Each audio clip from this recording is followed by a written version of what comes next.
morning, you know what? We're tracking temperatures that are going to be changing in a direction that doesn't always happen. We're going to see our high occur earlier in the day. While some spots are close to or slightly below freezing, most locations are above freezing and into the mid and upper 30s.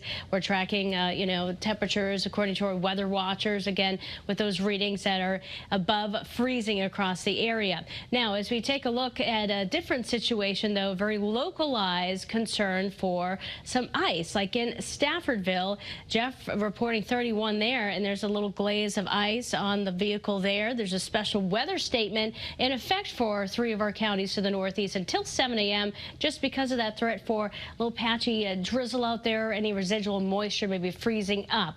Again, it's a very localized threat. What we're going to be watching today, eventually these clouds will be moving on out. I'll tell you what, visibility has improved, so that means that chance for the drizzle and the misty conditions is decreasing across the state. Still seeing plenty of cloud cover, but there, has been a little bit of moisture on the lens out there in Rocky Hill. Temperatures are going to be feeling colder today. The winds are really starting to pick up. These are sustained, so we're starting to get in that 18-mile-per-hour range. Probably some gusts getting up to about 20 right now. Well, those gusts will continue to ramp up into the 25 to maybe 35-mile-per-hour range, and it will continue even through the evening. So it's going to create a colder feel.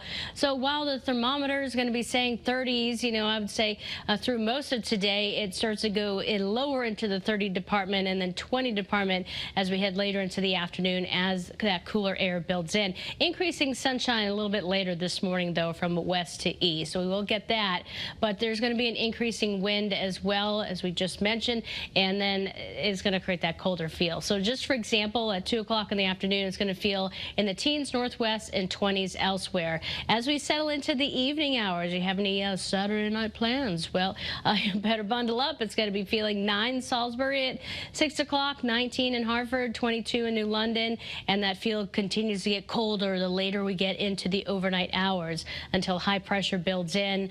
Still conditions for the most part for tomorrow morning, but that will result in an actual air temperature in the single digits for some places inland, and also we're talking about some teens out there.